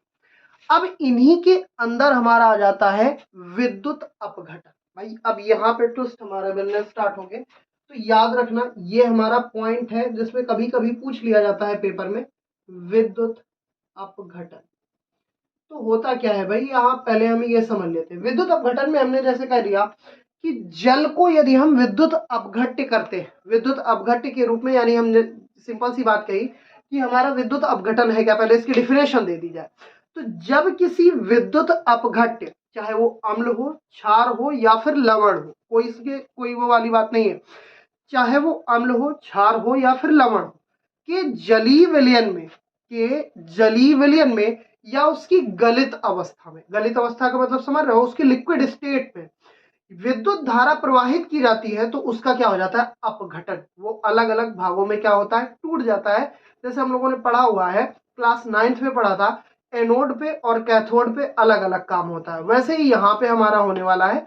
तो कोई नई चीज हमें मिलने वाली है। तो यहाँ पे हमने कहा क्या, जब किसी विद्युत अपघट्य, हमने किसको लिया है, विद्युत अपघट्य को, विद्युत अपघट्य को, विद्युत अपघट्य चाहे वो अम्ल हो यानी एसिड हो, या फिर बेस हो, या फिर हमारा क्या हो, साल्ट यानी लवण, इनमें से कुछ भी तुम ले सकते हो, कोई हमें दिक्कत वाली बात नहीं। कि जलीय विलयन, इसका हमारा क्या लेना है, लिक्विड सोल्यूशन, लिक्विड सोल्यूशन हमें लेना है। इसके लिक्विड सोल्यूशन में जब हम क्या करें, विद्युत धारा को प्रवाहित करें, इलेक्ट्रिसिटी को यानी इलेक्ट्रिक करंट को हम क्या करें, प्रवाहित करें, तो इसका अपघटन हो जाता है यानी टूट जाता है। अपघटन का मतलब क्या है, टूटना। तो यहाँ पे यदि हमने क्या किया, H2O यानी हमने जल लिया। अब जल में यदि हम विद्युत धारा प्रवाहित करेंगे तो क्या होगा, जैसे हम लोग देखते हैं गर्मियों के सीजन, ठंडियों के सीजन में क्या होता है, राड वगैरह डाल दी जाती है, तो भाई उसमें विद्युत तो प्रवाहित हो रही है, तो धीरे धीरे उसमें क्या होती है, हाइड्रोजन और ऑक्सीजन गैस धीरे धीरे मुक्त होने लगती है। या बैटरी में जैसे पानी वगैरह डालते हो तो उसमें हमारा काम होता है। जैसे हमने कह दिया, यहाँ पे हम लोग क्या कर रहे हैं, H2O का यदि हम विद्युत अपघटन करें तो यहाँ पे हमारी H2 और O2 क्या होगी, रिलीज होगी। H2 या O2 हमारी क्या होगी, रिलीज होगी। जो H2 रिलीज होगी वो हमारी किस पे होगी, कैथोड पे। वो हमारी किस पे होगी, कैथोड पे। और O2 जो होगी वो हमारी किस पे होगी, एनोड पे। वो हमारी क्या होगी, एनोड। अब ये एनोड और कैथोड का झंझट मजेदार है, इसको हम लोग नेक्स्ट लेक्चर यानी नेक्स्ट वाले वन शॉट में जब हम लोग एसिड बेस वगैरह में आ जाएंगे तो वहां पे अच्छे से क्लियर करेंगे कैसे हमारा ये काम होता है। अभी आप मोटी मोटी बात इतना समझ लीजिए कि जब हम जल को क्या करते हैं, यहाँ पे बैलेंसियत देख ली जाए तो यहाँ पे 2 हो जाएगा, और यहाँ पे हम लोग कितना रख लेंगे, 2, तो हमारी बैलेंसी भी क्या हो जाएगी, इक्वल हो जाएगी। तो जब जल को हम लोग विद्युत अपघटन करते हैं तो यहाँ पर हाइड्रोजन गैस मुक्त होती है और ऑक्सीजन गैस मुक्त होती है। लेकिन जो ये हाइड्रोजन गैस है ये किस क्षण से मुक्त होगी या किस इलेक्ट्रोड से मुक्त होगी, तो वो हमारी होगी कैथोड इलेक्ट्रोड से हाइड्रोजन, और एनोड इलेक्ट्रोड से हमारी क्या होगी, ऑक्सीजन गैस क्या होगी, मुक्त होगी। ये चीज हमारी हो गई। अभी इसी में हम लोग ले ले एक लवण का, यानी हम लवण का भी ले लें, जैसे हमने कह दिया 2Na Cl, हमने क्या ले लिया 2NaCl। अब यहाँ पे हमने 2 क्यों लिया है पहले से अब तुम्हें बता दे रहे हैं, क्योंकि यहाँ पे यदि हम निकालेंगे तो क्लोरीन गैस बाहर निकलेगी। अब क्लोरीन अकेला तो निकल नहीं सकता है क्योंकि इसकी बैलेंस ही नहीं पूरी होगी, तो यहाँ पे हम सोडियम निकालेंगे तो हमारा क्या हो जाएगा 2Na, ये हो जाएगा। अब यहाँ पे सोडियम जो निकलेगा वो हमारा कहाँ निकलेगा, एनोड पे, और क्लोरीन जो निकलेगी वो हमारी कहाँ होगी, कैथोड पे। तो ये हमारा कहाँ पे निकलेगा, कैथोड, और ये हमारा कहाँ निकलेगा, एनोड। तो सिंपल सी बात है, चाहे वो अम्ल हो, क्षार हो, लवण हो, उभयधर्मी हो, कैसा भी हो, बस उसके विद्युत अपघट्य में यदि हम उसका लिक्विड सोल्यूशन हमें लेना है, जलीय विलयन लेना है। अब यदि उसके जलीय विलयन में हम लोग विद्युत धारा को प्रवाहित करते हैं तो उसका क्या हो जाता है, विद्युत अपघटन हो जाता है। ये चीज हम लोगों ने समझ ली। अब हम लोग बढ़ते हैं अगले टॉपिक की ओर। एक बार फिर से मैं रिवाइज किए दे रहा हूं, अपघटन या वियोजन अभिक्रिया क्या है, तो वे अभिक्रियाएं जिनमें एकल अभिकारक दो या दो से अधिक उत्पाद में क्या होता है, टूटता है। जैसे कैल्शियम कार्बोनेट को हमने ऊष्मा अर्थात गर्म करने पर ये CaO कैल्शियम ऑक्साइड जिन्हें कहते हैं बिना बुझा चूना, या फिर और किस में टूट जाता है, कार्बन डाइऑक्साइड में टूट जाता है। इसके आधार पर यदि अपघटन हो रहा है तो विद्युत के द्वारा भी अपघटन किया जा सकता है। यहाँ तो हमने क्या किया, ऊष्मा के आधार पर अपघटन किया। अभी हम लोग विद्युत के आधार पर यदि अपघटन करें कि विद्युत से अपघटन कैसे हो सकता है, तो हमने अभी बताया क्या कि यहाँ पे करना क्या है, किसी विद्युत अपघट्य को लेना है, चाहे वो एसिड हो, बेस हो या साल्ट हो, यानी अम्ल हो, क्षार हो या लवण हो, उसके लिक्विड सोल्यूशन, लिक्विड सोल्यूशन का मतलब हो गया गलित अवस्था, जलीय विलयन, जो भी आप बोलना चाहो, उसका विलयन लेना है और उसमें हमें क्या प्रवाहित करनी है, विद्युत धारा। हमें यहाँ पे क्या प्रवाहित करनी है, विद्युत धारा। विद्युत धारा को हम प्रवाहित करेंगे तो उसका अपघटन हो जाएगा।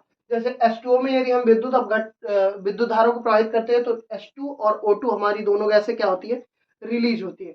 अब H2 जो रिलीज होती है वो होती है कैथोड पे और O2 जो रिलीज होती है एनोड पे। ऐसे ही हम NaCl को लेते हैं तो Na हमारा रिलीज होता है कैथोड से और Cl2 जो होती है क्लोरीन, वो हमारी रिलीज होती है एनोड से। अब हम लोग बढ़ते हैं अपनी तीसरी अभिक्रिया के बारे में। तो हमारा तीसरा पॉइंट बनता है विस्थापन अभिक्रिया। ये भी हमारा अच्छा टॉपिक बनने वाला है और यहाँ पर हम लोग समझने वाले हैं कि कैसे हमारा काम अच्छे से होगा और कैसे हमारा अभिक्रियाओं का क्या होगा, विस्थापन होगा। यहाँ पे यदि हम इसकी डिफिनेशन की बात करें तो ऐसी अभिक्रियाएं जिनमें किसी यौगिक के एक परमाणु, किसी यौगिक का हमारा क्या होगा, एक परमाणु या उसके परमाणुओं का क्या हो, समूह, एक परमाणु हो या उसके परमाणुओं का एक समूह के स्थान पर अन्य परमाणु कोई आ जाए और आकर के जुड़ जाए, तो वही हमारी क्या कहलाती है, विस्थापन अभिक्रिया। इसमें क्रियाशीलता के आधार पर यह अगली डिफिनेशन दी जाती है। जैसे कह दिया जाए कि जिस अभिक्रिया में अधिक क्रियाशील तत्व, भाई क्रियाशीलता के आधार पर अभी सीरीज लिखने वाले हैं तो वहां से आप लोग समझ लेना। तो अब क्रियाशीलता के आधार पर इसकी सीरीज होगी और सीरीज के आधार पर उसमें बताया गया कि जिस अभिक्रिया में अधिक क्रियाशील तत्व कम क्रियाशील तत्व से अभिक्रिया करता है तो वहां पे क्या होता है, उसके जलीय विलयन में विस्थापित हो जाता है और वही अभिक्रिया हमारी क्या होती है, विस्थापन अभिक्रिया होती है। यानी सिंपल सी डिफिनेशन कहा जाए, जिस अभिक्रिया में अधिक अभिक्रियाशील जो तत्व होंगे वो कम अभिक्रियाशील तत्व को उनके यौगिकों के जलीय विलयन में विस्थापित कर देंगे, वही हमारी क्या कहलाएगी, विस्थापन अभिक्रिया कहलाएगी। तो यहाँ पे हम लोग एक डिफिनेशन को याद करना है, ज्यादा को हम लोग बोझ लेके नहीं चलेंगे। सिंपल सी बात है, हम लोग यहाँ पे पढ़ने वाले हैं सिंपल सा, ऐसी अभिक्रियाएं जिनमें यौगिकों के एक परमाणु या परमाणुओं के समूह के स्थान पर कोई अन्य परमाणु का समूह आके क्या होता है, जुड़ जाता है, वही अभिक्रिया हमारी क्या कहलाती है, विस्थापन अभिक्रिया। देखो यहाँ पे हमने क्या बताया कि ऐसी अभिक्रियाएं जिनमें यौगिक के एक परमाणु, यहाँ पे हमारा क्या होगा, अभिकारक होगा। यहाँ पे हमारा क्या होगा, अभिकारक होगा। अब अभिकारक में हमको करना क्या है, अभिकारक में दो चीजें उपस्थित होंगी जिसमें ए और बी के कुछ पार्ट होंगे, जो बी के पार्ट कुछ समय बाद क्या होंगे, ए में शिफ्ट हो जाएंगे और बी वहां पे क्या बचेगा, अकेला बचेगा। जैसे हमने सिंपल सा, अभी हम तुम्हें एग्जांपल भी देंगे तो वहां पे आप लोग समझिएगा। यहाँ पे तुम्हें इतना समझना है कि जब हम किसी यौगिक, यानी दो अभिकारक हमें लेने, दो अभिकारक लेने के बाद उनमें से एक अभिकारक होगा, दूसरा होगा, और दोनों में से एक के कुछ कंपाउंड्स यानी कुछ जो यौगिक होंगे वो ट्रांसफर होके किस में आ जाएंगे, पहले वाले पे, और वो चीज जो हमारी बनेगी वही हमारी क्या कहलाएगी, विस्थापन अभिक्रिया।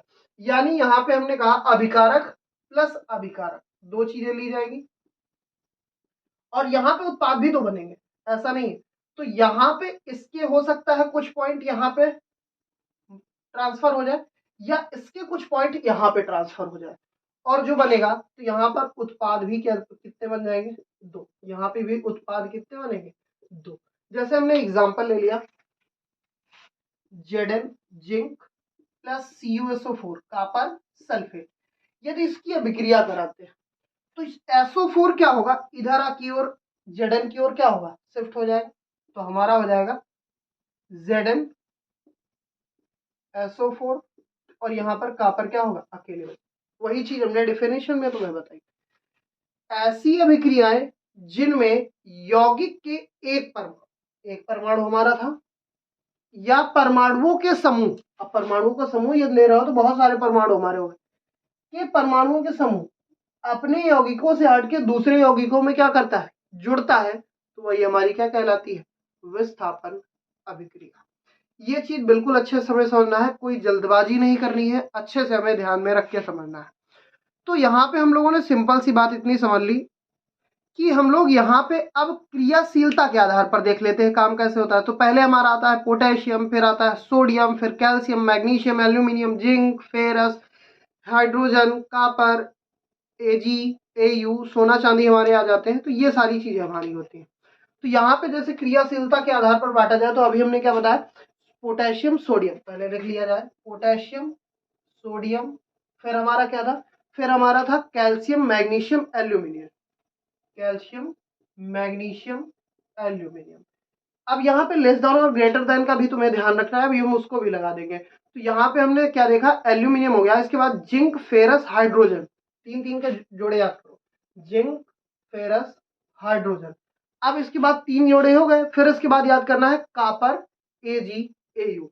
तो कापर, एजी, एयू, ये हमने लिख लिया।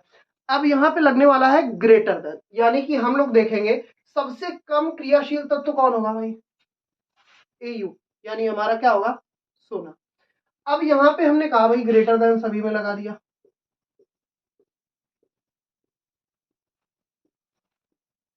अब यदि अभिक्रिया यदि कराई जाए, मान लो कोई ऐसा तत्व हो, जैसे हमने देखो एग्जांपल में तुम्हें देता हूं, एजी की अभिक्रिया सपोज दैट CuSO4 से करा, ये Cu की क्रियाशीलता क्या है, अधिक है, और Ag की क्रियाशीलता क्या है, कम।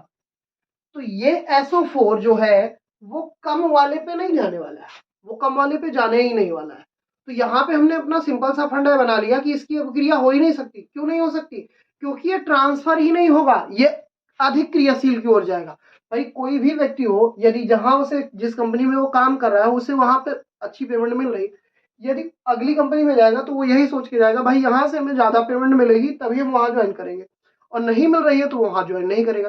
तो यदि ये कम क्रियाशील तत्व है तो ये इसे छोड़ेगा ही नहीं, भाई यहाँ पेमेंट कम मिल रही तो यहाँ इस नौकरी से क्यों हाथ धोएगा।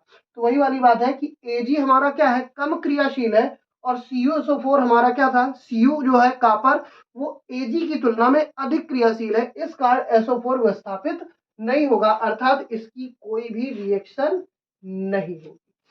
तो यहाँ पे क्रम हमें मेन बात याद रखना है कि यानी पोटेशियम सोडियम कैल्शियम, तीन तीन के जोड़े याद रखने, potassium sodium calcium, magnesium aluminium zinc, magnesium aluminium zinc, ferrous hydrogen copper, ferrous hydrogen copper, और हमारा हो जाएगा एजी एयू, यानी कि चांदी और सोना। इसके बारे में अब ये चीजें तो हमने कर ली।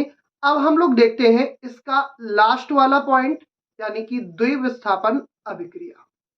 तो हमारा अगला नंबर दे रखा है द्विविस्थापन अभिक्रिया, यानी यहाँ पर अभी हम लोगों ने देखा विस्थापन, तो वहां एक परमाणु हमारा ट्रांसफर हो रहा था। अब द्विविस्थापन यानी दो दो हमारे परमाणुओं के समूह क्या होंगे, ट्रांसफर होंगे। तो काम कैसा होगा, यानी इसकी डिफिनेशन कैसे बनाई जाएगी। तो यहाँ पर हमारे यूज होने वाले हैं आयनिक परमाणु। आयनिक परमाणु में कहा जाए तो वे रासायनिक अभिक्रियाएं जिनमें यौगिकों के दो आयन या फिर उनमें दो आयनों में विनिमय हो जाए, यानी ट्रांसफरेशन हो जाए, तो वो जो हमारी अभिक्रिया होंगी वो हमारी क्या होंगी, द्विविस्थापन अभिक्रिया। अर्थात जो हमारा पहला अभिकारक होगा वो भी हमारा आयनिक यौगिक होगा, और जो दूसरा होगा वो भी हमारा कैसा होगा, आयनिक यौगिक होगा। और दोनों के अणु पहले आपस में क्या करेंगे, टूटेंगे, और फिर एक से दूसरे में आपस में क्या हो जाएंगे, ट्रांसफर हो जाएंगे। तो वो हमारी अभिक्रिया क्या कहलाएगी, द्विविस्थापन अभिक्रिया। यानी कि हमने कह दिया ऐसी अभिक्रिया जिसमें दो आयनों, ऐसी अभिक्रिया जिसमें दो आयनों के मध्य, दो आयनों के, या फिर अवयव लिख लो, दो आयनों लिख लो या फिर अवयव, आयन अधिकतर आ जाते हैं, दो आयन आ जाए या फिर हमारे क्या हो जाए, दो अवयव के मध्य परस्पर विनिमय, इसमें हमारा क्या हो जाएगा, परस्पर विनिमय। विनिमय का मतलब होता है मिलना, चेंजमेंट, विनिमय हो जाए, तो वो अभिक्रिया हमारी क्या कहलाती है, द्विविस्थापन अभिक्रिया, जिससे हमारे नए यौगिक का निर्माण होता है। कैसे? तो यहाँ पे हमने कह दिया, जैसे हमारा दे रखा है AgNO3, क्या दे रखा है? AgNO3। अब AgNO3 हमारा है सिल्वर नाइट्रेट। सिल्वर, अभी हम लोगों ने AgAU पढ़ा था, सोना चांदी, तो वहां सिल्वर भाई हमारा Ag नाइट्रेट, देखो सिल्वर नाइट्रेट की अभिक्रिया यदि हम सोडियम क्लोराइड से कराते हैं, यानी NaCl से, कैसे करा दिया है? NaCl। ये भी हम देखेंगे तो ये भी हमारा क्या होता है? टूटता है। यानी इसे यदि हम देखें तो ये दो भागों में टूटेगा, एक हो जाएगा Ag और एक हो जाएगा NO3। Na को देखें तो Na हमारा क्या होगा इधर, और ये हमारा हो जाएगा Cl। यहाँ पे प्लस, यहाँ पे माइनस, यहाँ पे प्लस, यहाँ पे माइनस। अब काम कैसे होने वाला है? ये बोलता है भाई मैं तेरे साथ रह करके क्या हो चुका हूं? उब चुका। या फिर क्या बोलेगा? NO3 अपने से अधिक क्रियाशील वाले के पास जाना चाहेगा। तो Ag की क्रियाशीलता क्या है? कम। और Na की क्रियाशीलता क्या है? ज्यादा। तो ये NO3 इसे छोड़कर कहां चला जाएगा? Na के पास। तो बना क्या देगा? NaNO3 बना देगा। बनाएगा कि नहीं बनाएगा? अब ये भाई साहब Ag किसके पास चले जाएंगे? Cl के पास। भाई इनके पास तो भाई अपने प्लस को खत्म करने के लिए किसके पास जाएंगे? माइनस के पास। तो यहाँ पे हमारा क्या बन जाएगा? AgCl। तो यानी कि यहाँ पर आयन भी होंगे और विस्थापन भी होगा आयनों के मध्य। यानी हमारा क्या बनेगा? सिल्वर क्लोराइड और बन जाएगा सोडियम नाइट्रेट। तो यहाँ पे हम लोगों ने द्विविस्थापन भी देख लिया। अब द्विविस्थापन में हमारा अच्छे से समझ में आ गया कि यहाँ पे क्या होगा? दो आयन या अवयवों के मध्य क्या हो जाएगा? परस्पर विनिमय, आपस में मेलजोल हो जाएगा और आपस में बदल जाएंगे। तो AgNO3 यानी हमने सिल्वर नाइट्रेट लिया, और सोडियम क्लोराइड ये देखा जाए तो Ag प्लस NO3 माइनस, यहाँ पे Na plus Cl minus. NO3 Ag की क्रियाशीलता क्या है? कम। सोडियम की क्या है? ज्यादा। तो NO3 किसके पास चला जाएगा? Na के पास। और Ag किससे मिल जाएगा? Cl से। तो AgCl हमारा बन गया NaNO3 यानी कि सोडियम नाइट्रेट बन गया। तो ये हमारी चीज हो गई। इसी के अकॉर्डिंग हमारी आ जाती है उदासीनीकरण अभिक्रिया। उदासीनीकरण अभिक्रिया यहाँ पे छोटा सा हमें टॉपिक पढ़ना है, कोई ज्यादा बड़ा नहीं। उदासीनीकरण ये हमें अम्ल, क्षार और लवण में हमें मिलेगी। उदासीनीकरण यहाँ पे होता क्या है? जब हम किसी एसिड और बेस की रिएक्शन कराते हैं तो यहाँ पे किसका निर्माण होता है? साल्ट प्लस वाटर यानी H2। यहाँ पे जैसे हमने एग्जांपल ले लिया, हमने ले ली अम्ल HCl और इसकी अभिक्रिया किससे करा दी? NaOH। तो यहाँ पे यदि हम रिएक्शन कराएंगे तो हमारा बनेगा क्या? NaCl। बात वही है, क्योंकि द्विविस्थापन यहाँ पे भी हो रहा है, ऐसा नहीं है कि विस्थापन नहीं हो रहा। यदि हम H और Cl को अलग अलग करें, H plus Cl minus, Na plus OH minus, तो Cl कहाँ जाना पसंद करेगा? Na, क्योंकि उसकी क्रियाशीलता क्या है? ज्यादा। अब ज्यादा है तो भाई उसके पास जाएगा, Na के पास जाएगा तो NaCl बना लिया। अब H प्लस और OH माइनस, तो बनाएगा क्या? H2O। तो ये भी द्विविस्थापन का एक उदाहरण आ जाता है, इसलिए यहाँ पे हमने इसको क्या किया? इंक्लूड कर दिया।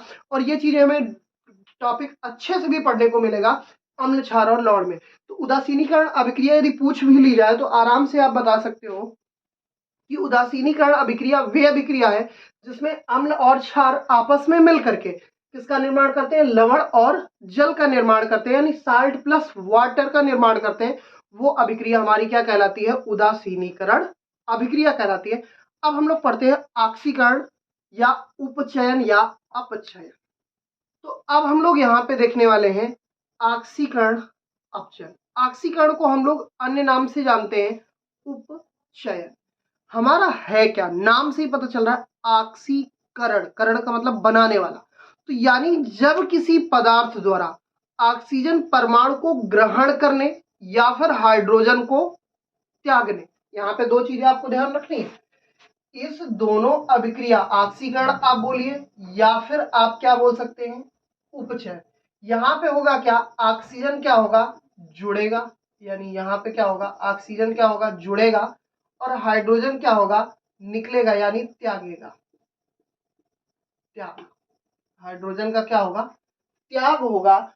तो यहाँ पर हमारी जो अभिक्रिया होगी उसी प्रक्रिया को, अभिक्रिया की जो प्रक्रिया होगी, हाइड्रोजन का हटना और ऑक्सीजन का जुड़ना ही हमारा क्या कहलाएगा?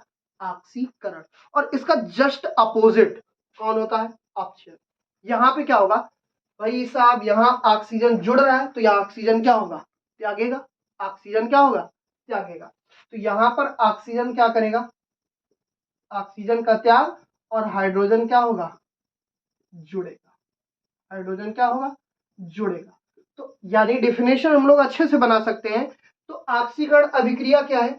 वह अभिक्रिया जिसमें हाइड्रोजन परमाणु त्यागने या ऑक्सीजन परमाणु ग्रहण करने या जोड़ने की क्षमता की जो भी हमारी प्रक्रिया होगी, जोड़ने की जो भी प्रक्रिया होगी, वही हमारी क्या कहलाएगी? ऑक्सीकरण। और अपचयन हमारा क्या कहता है? अपचयन कहता है कि ऑक्सीजन वे अभिक्रिया जिसमें ऑक्सीजन क्या किया जाए? त्यागा जाए, या हाइड्रोजन क्या किया जाए? ग्रहण किया जाए या जुड़े, तो वह प्रक्रिया हमारी क्या कहलाती है? अपचयन। अब यहाँ पे हमने कहा कि इन दोनों अभिक्रियाओं को किस नाम से जाना जाता है? ये किसके प्रकार है? तो ये हमारे दोनों के दोनों ही रेडॉक्स अभिक्रिया के प्रकार। रेडॉक्स अभिक्रिया, यदि कहा जाए रेडॉक्स अभिक्रिया क्या है? ऐसी अभिक्रिया जिसमें ऑक्सीकरण और अपचयन दोनों काम हो रहे हो, वही हमारी क्या कहलाती है? रेडॉक्स अभिक्रिया कहलाती है। रेडॉक्स अभिक्रिया का अन्य नाम अपचयोपचय अभिक्रिया, क्लास 11th में आपको पढ़ने को मिलेगा। इसका एक पूरा चैप्टर है, तो वहां पे हम लोग समझेंगे। तो यहाँ पे अब देख लेते हैं इनके एग्जाम्पल। तो देखते हैं, जैसे हमने कहा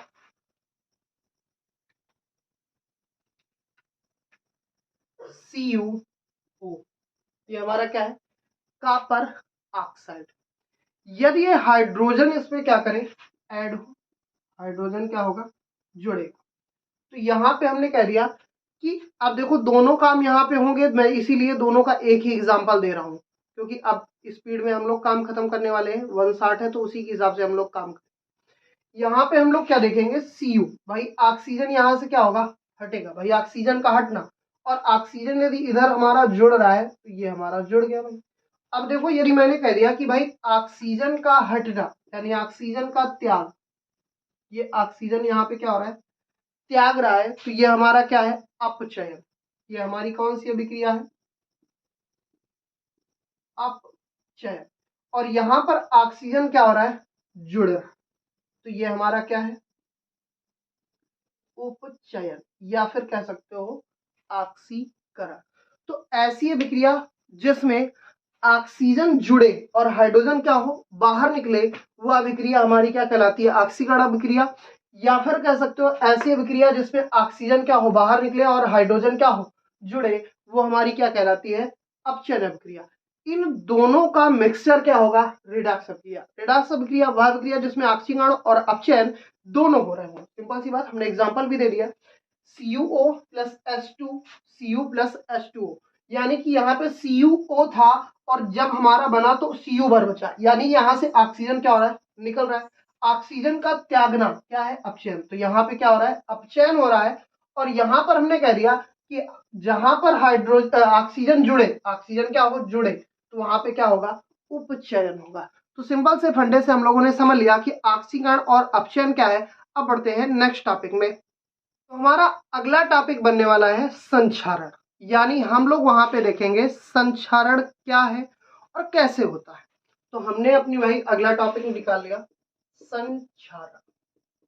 संक्षारण क्या है?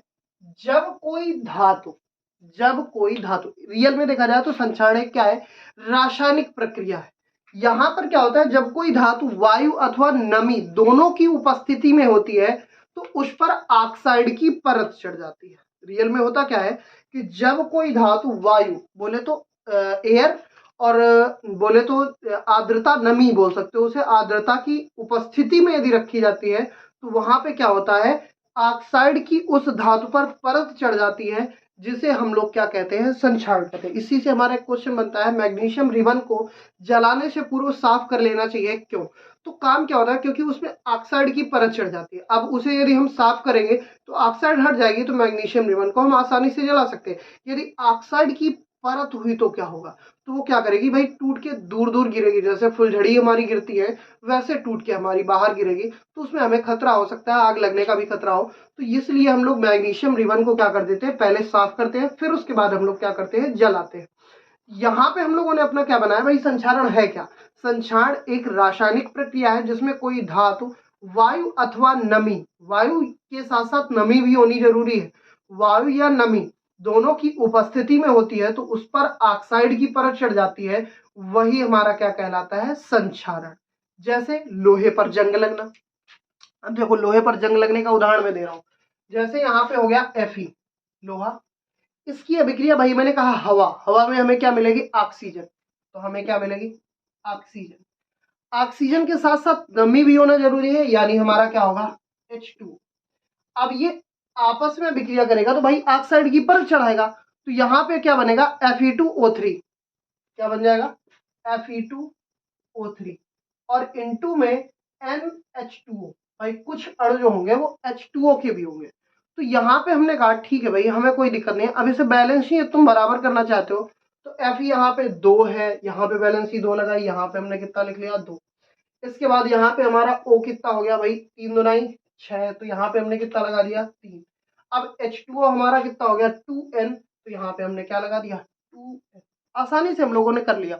तो यहाँ पे इतना हमें ध्यान रखना है, ज्यादा इसमें कोई संक्षारण में बहुत बड़ी प्रक्रिया नहीं है। संक्षारण एक रासायनिक प्रक्रिया है जिसमें कोई धातु वायु अथवा नमी की उपस्थिति पे होती है तो उस पर ऑक्साइड की परत चढ़ जाती है, वही हमारा क्या कहलाता है, संक्षारण कहलाता है। जैसे लोहे पर जंग लगना, लोहे पर जंग लगना, तो लोहे पे किस कलर की जंग होती है, तो वो हमारी होती है भूरे कलर। इसी तरह यदि कह दिया जाए पीतल है, तांबा, तांबे को अलग कर लो भाई, पीतल, पीतल में कैसी होगी, हरे कलर की।